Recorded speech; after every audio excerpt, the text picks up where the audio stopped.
Hello dear students, welcome to your computer class. In today's class, we are going to start a new chapter, that is Advanced Formatting in MS Word 2010. So, let's start. So, our first topic for today is paragraph formatting. In paragraph formatting, we will learn how to change line spacing, how to change paragraph spacing, and indent formatting. These are the first three topics. Line spacing refers to the change in the vertical space between two lines of a paragraph, while paragraph spacing refers to a change in the vertical space between two paragraphs. Now, to change the line spacing, we have to first select the lines we wish to adjust the line spacing in. Then, we have to click on the line and paragraph spacing option in the paragraph group on the Home tab. A drop-down list will open. Then, we have to select the required option in the drop-down menu. Then, we have to click on the line spacing options in the drop-down menu. The paragraph dialog box will appear. In the Indent and Spacing tab, we have to specify the line spacing and then we have to click OK. In this way, we can change the line spacing. And in the case of paragraph spacing, we can select the paragraph that we wish to apply the paragraph spacing in.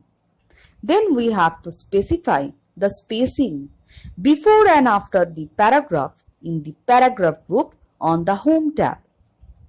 Or a drop-down list will open.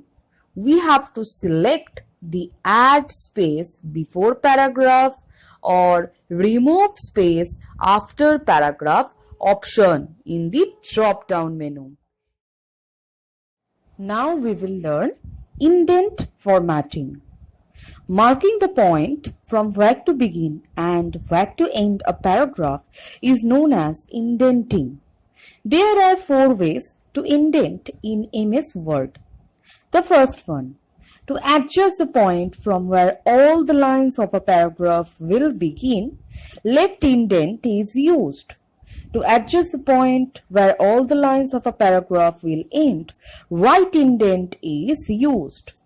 To adjust the point from where all the first lines of a paragraph will begin, first line indent is used.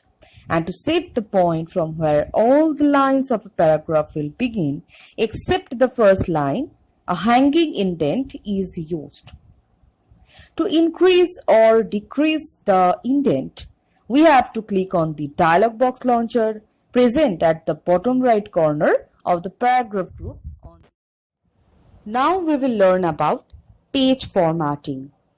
The first topic is setting page margin.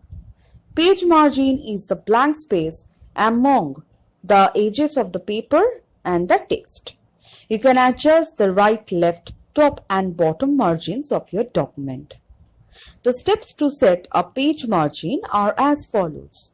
Step 1. Open the document whose margins you want to set. If you want the margin to be applied only to a selected part of a document, select that part. Now step 2. Click on the Page Layout tab and click on the Margins option in the Page Setup group. This will display a list of options to be selected. Select any option as per your requirement. Now we will learn about page orientation. Page orientation is used when you print a Word document. There are two types of page orientations, portrait and landscape. By default, MS Word shows a page in portrait orientation. And in this case, page width is less than page height and the page will be 8.5 inches by 11 inches. But if you want to change the orientation, follow these steps. Step 1. Open a Word document for which you want to change the orientation. By default, the orientation will be portrait. Now step 2. Click on the Page Layout tab and then click on the Orientation option. That will be available in the Page Setup group. And now click any of the options from Portrait and Landscape that you want. Now we will learn how to insert header and footer. Any information added at the top of a page is referred to as the header, and any information added at the bottom of the page is referred to as the footer. It could be in the form of a picture, a date, a page number, a time, and much more. Now, the steps to insert a header in a Word document are as follows. Step 1. Click on the Insert tab and click on the Header option in the Header and Footer group. Step 2. A drop-down list will appear. Select a header style from it and type the information you want as the header. This will be applied to all the pages in the Word document. Now, the steps to insert a footer in a Word document are as follows. Step 1. Click on the Insert tab and click on the Footer option in the Header and Footer group. Now step 2. Select a footer style from the drop-down list. Step 3.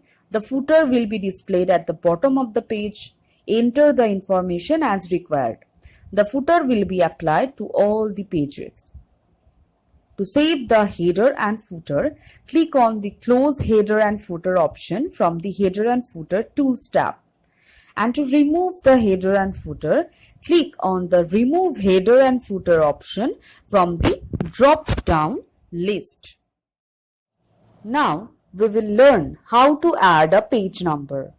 MS Word automatically assigns page numbers on the pages of your document. Typically, the page numbers are printed either in the header or the footer, but you have the option to display the page number in the left or the right margins or at the top or the bottom of a page. To add a page number to a Word document, the steps are as follows. Step 1. Click on the Insert tab and click on the Page Number option in the Header and Footer group.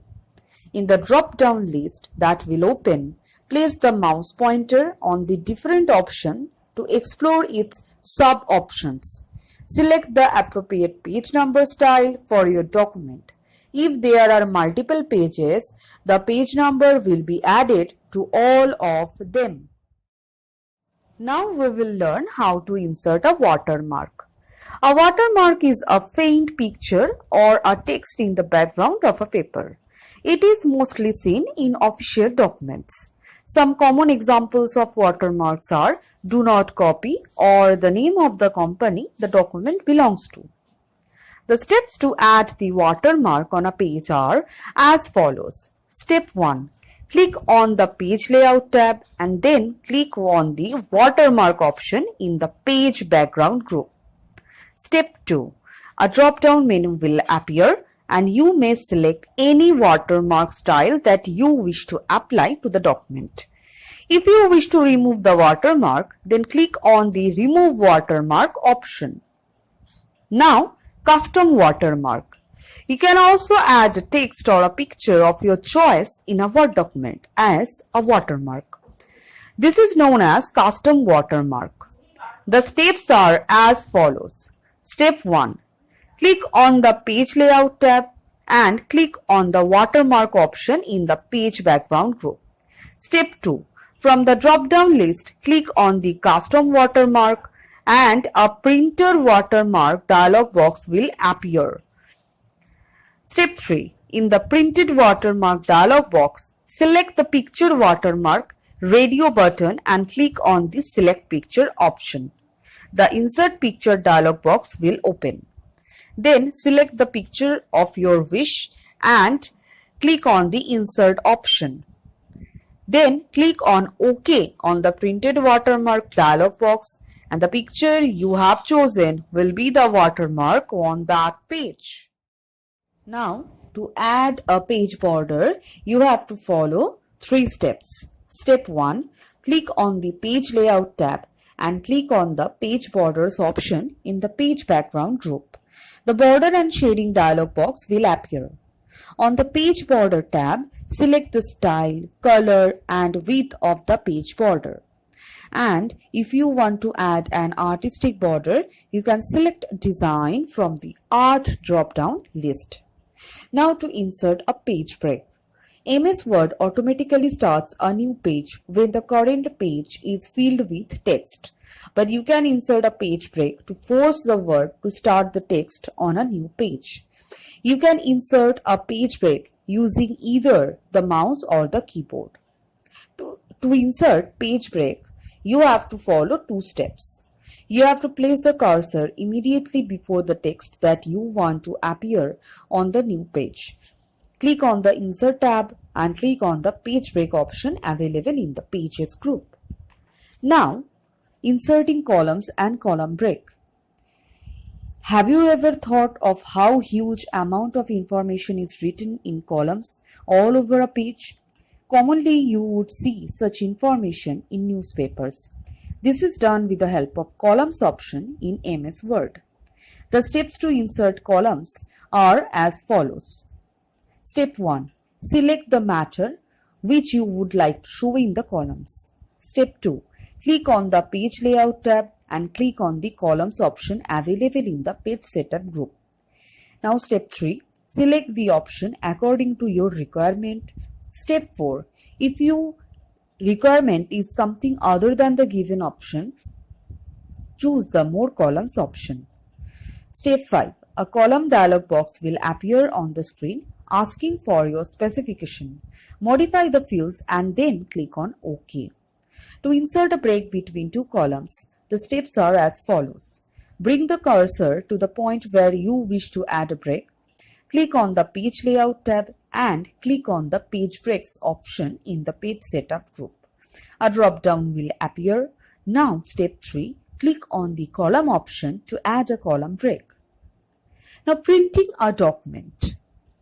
When you finish formatting a Word document, you may want to print it and keep a hard copy of it. The steps to print a Word document are as follows. Step 1. Click on the File tab. A drop-down menu will appear. Step 2.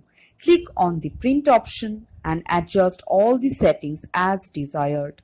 Step 3. Select the number of copies you wish to print and then click on the Print option. In this way, you can print the Word document. Now, this was the chapter.